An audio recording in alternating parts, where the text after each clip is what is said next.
Swadika, good evening. We hope you had a great weekend and welcome to Thai PBS World tonight with us. I'm Hatay Teshakit.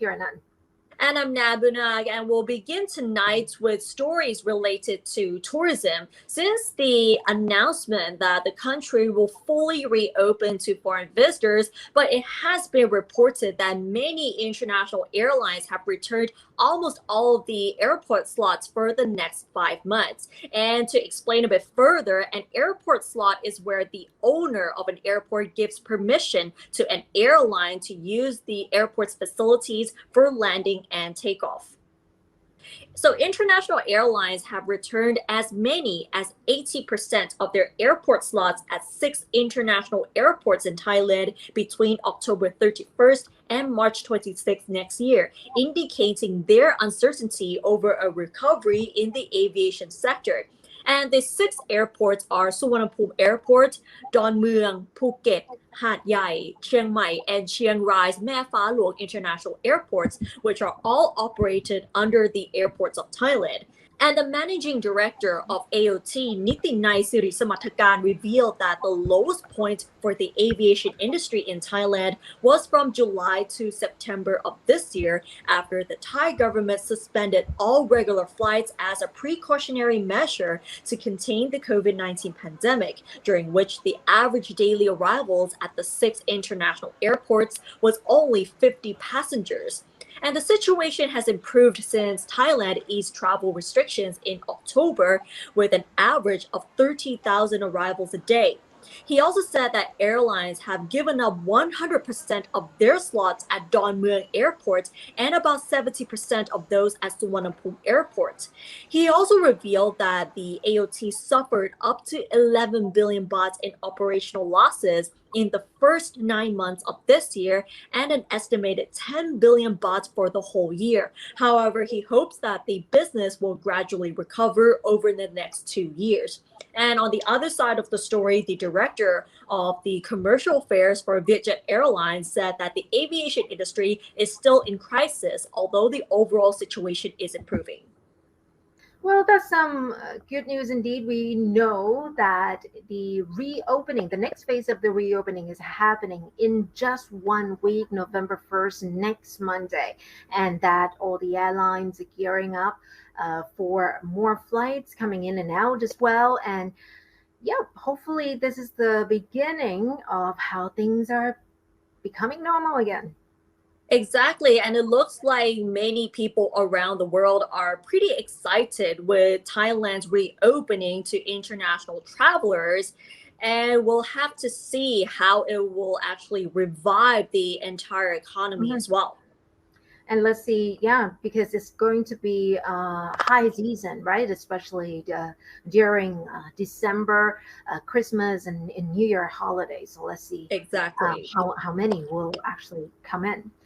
And we have some latest updates regarding the government's ambitious plan. I mean, speaking of a new year, to actually invite Lisa of Blackpink and Andrea Bocelli to join the New Year countdown celebrations in Thailand.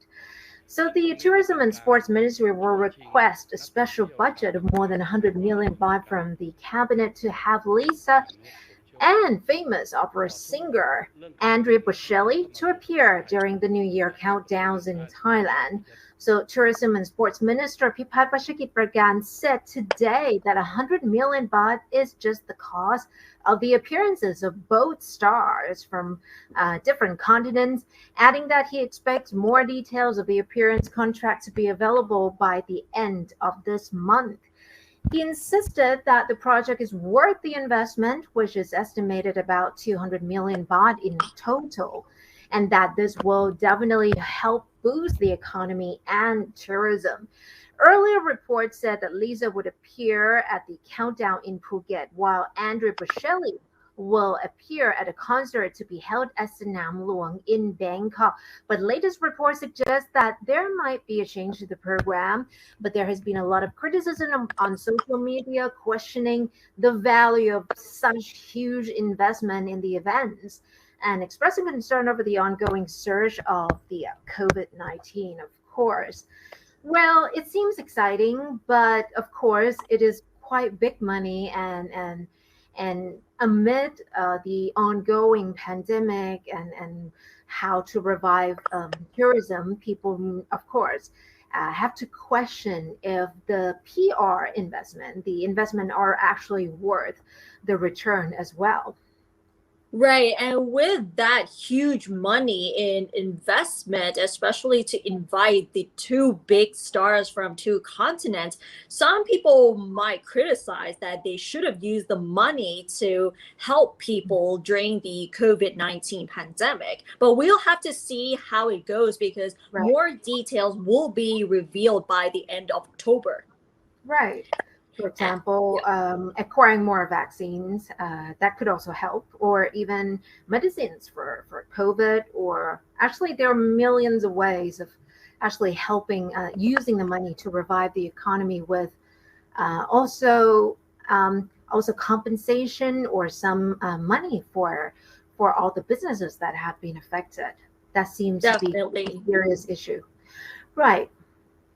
And yeah, now let's move on to environmental issues. Although winter is coming to Thailand really soon, unfortunately, winter season also means dust pollution, which is the so called PM 2.5 dust particles. And so far, many provinces, including Bangkok, are already on alert on this issue. So people living in Bangkok as well as surrounding provinces are advised to prepare for the PM 2.5 dust pollution coinciding with the arrival of high atmospheric pressure from the end of October until February.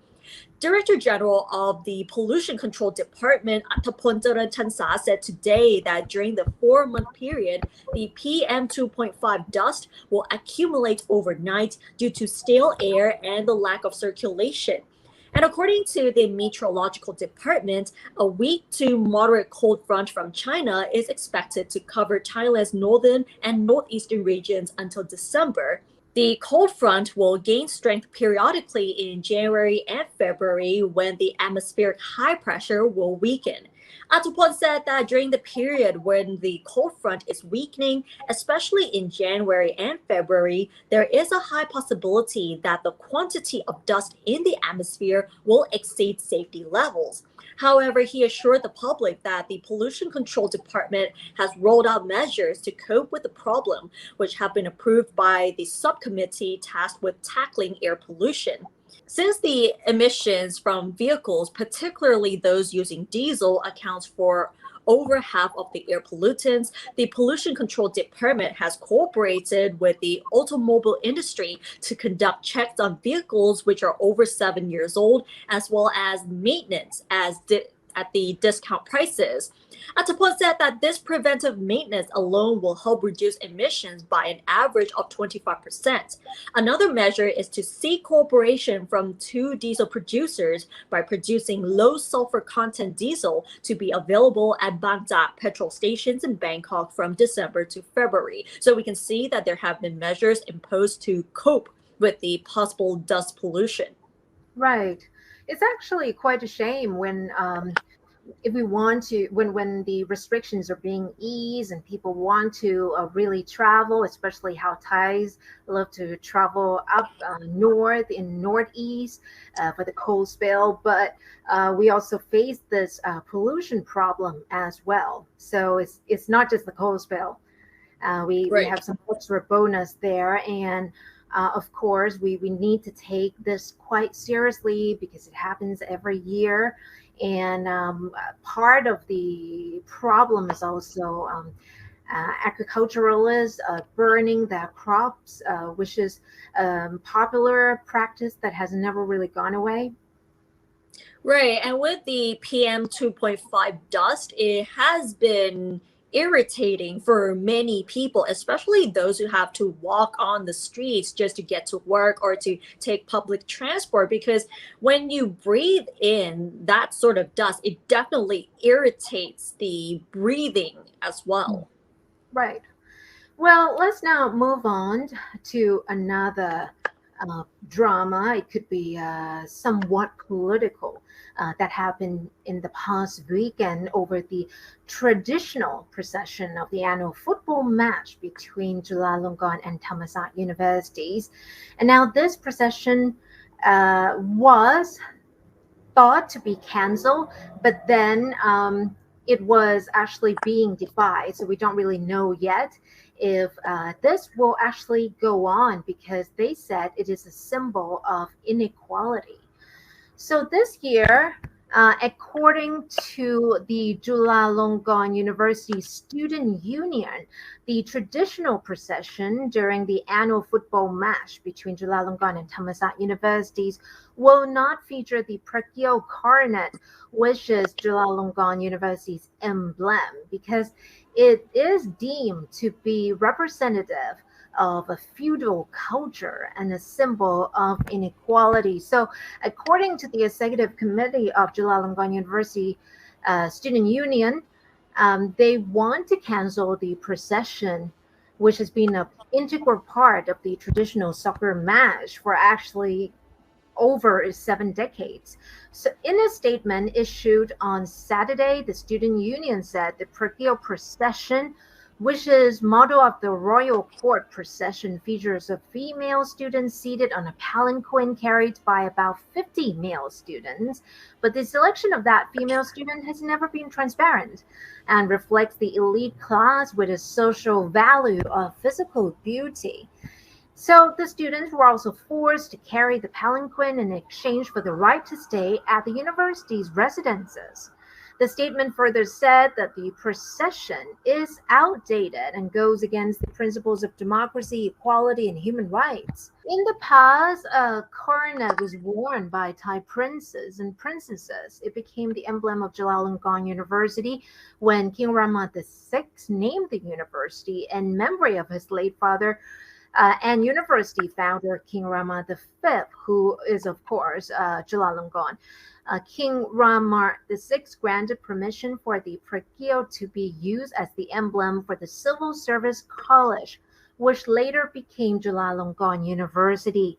So the latest development is that the Alumni Association of Chulalongkorn is defying such a declaration by the student union and calling postponing the event and insisting that this is not yet over and that the Prakyo procession will still go on in the next ones.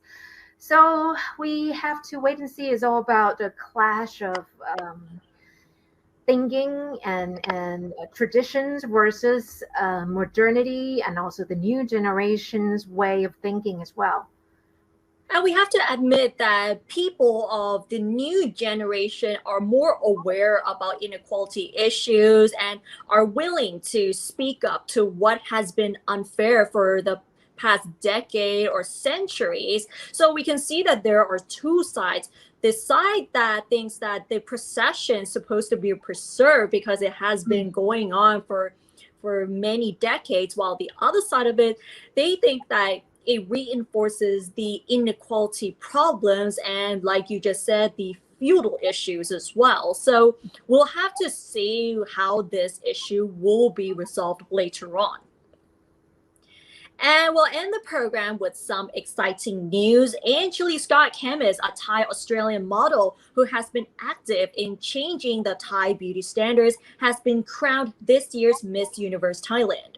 Having won this year's national crown, Anchilee Scott-Kemmis will compete in the Global Miss Universe 2021 pageant to be held in Israel this December. Her win is being considered a changing point as Anchilee aims to challenge existing Thai beauty standards and will represent women of other body shapes throughout the competition. Apart from Anchilee, the first runner-up is Thai African beauty queen Tarina Botes, while the second runner-up is Nantiya Suwansaweng.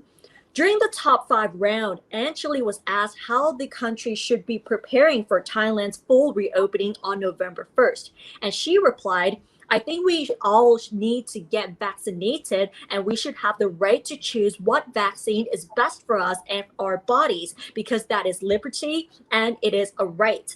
I think having the comfort of choosing what vaccine is right for you will give people more confidence and open their hearts more to opening the country, especially if there's any hesitation. While the first runner up, Tarina, was asked about how she would teach her children about sexual harassment, she answered that she would teach her children to always speak up. And if anything ever happens to them, never feel afraid and do not feel that they cannot talk to anyone. And most importantly, you need to speak up about this, because if you don't speak up, they will carry on harassing other people. And as children, you need to be strong and know that we're all here for you and will take care of you. And lastly, the second runner up, Nantia, was asked what the positive things she has learned from COVID-19 are. She answered in Thai in the Isan dialect, saying that she has learned many things, especially that Thai people are willing to help each other out. Also mentioning that the Miss Universe pageant has contributed to the Food for Fighters project to help those in need during the pandemic.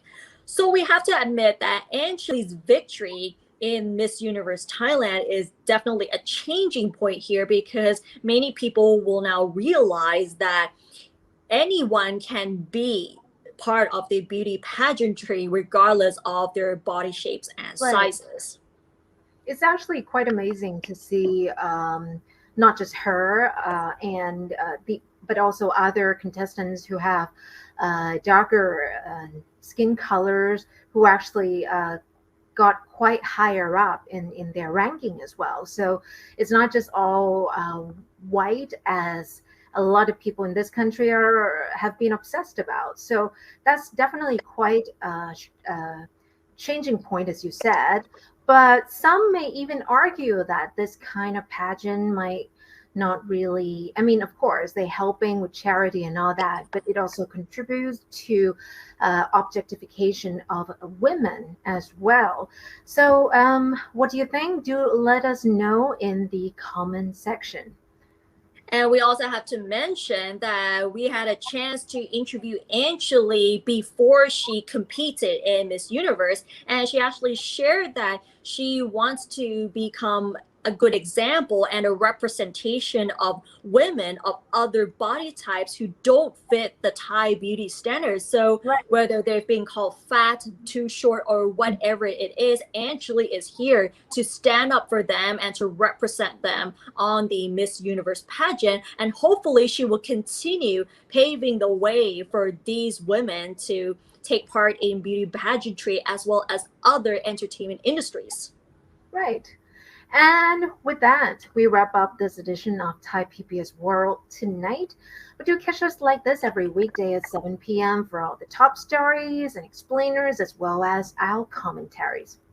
And don't forget to follow us on social media as well as our website, thaipbsworld.com, for all the latest updates, including our previous interview with Angelie on our website as other analyses. Thanks for watching, stay safe, and we'll see you tomorrow. Swadee ka.